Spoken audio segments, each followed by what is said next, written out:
Salam, hər vaxtınız xeyir. Dövlət gəmidir, xalq su. Gəmini hərəkət etdirən sudur. Xalqı incidənlər dövlətin dayaqlarını sarsıdırlar. Xətai rayon polis idarəsinin rəisi Vaqif Müslümovun imzası ilə qonşum Mehman Əsədova təzərikcə məktub gəlib. Xatırladım ki, binamız rayon polisinin yaxından iştirakı ilə qanunsuz dağıdılıb.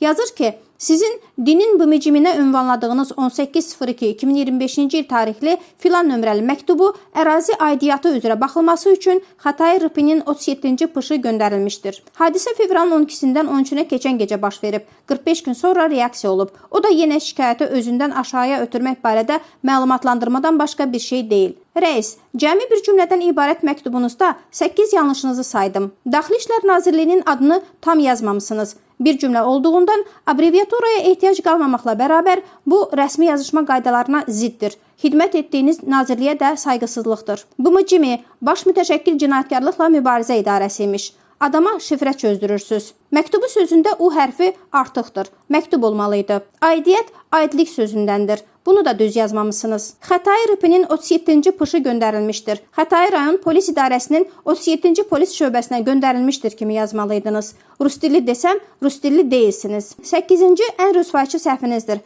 Vətəndaşların müraciətləri haqqında qanunun 7-ci maddəsinə görə vətəndaşların müraciətlərini aidiyyəti üzrə baxılmaq üçün qanuna zid hərəkətindən, hərəkətsizliyindən şikayət edilən subyektə və ya onun vəzifəli şəxslərinə göndərmək qadağandır. Qanunun tələblərini pozan şəxslər mülki, inzibati xətalar və cinayət məcəllələrinə uyğun məsuliyyət daşıyırlar. Əsədovun şikayətini əmlakını dağıdanın keşiyini çəkən və o gün onu bölməyə aparıb evin söküləndən sonra səni buraxacaq deyə 4-5 saat saxlayan rayon polis idarəsinin 37-ci şöbəsinə göndərmisiniz. Qanun keşikçisi həm qanunu bilmir, həm də qanunun keşiyində dura bilmir. Müslümov, bu xarabaya çevirdiyiniz gəncəcik evimin zirzəmi divarlarıdır. Rütubət, aşılanma və ya çat görürsünüz.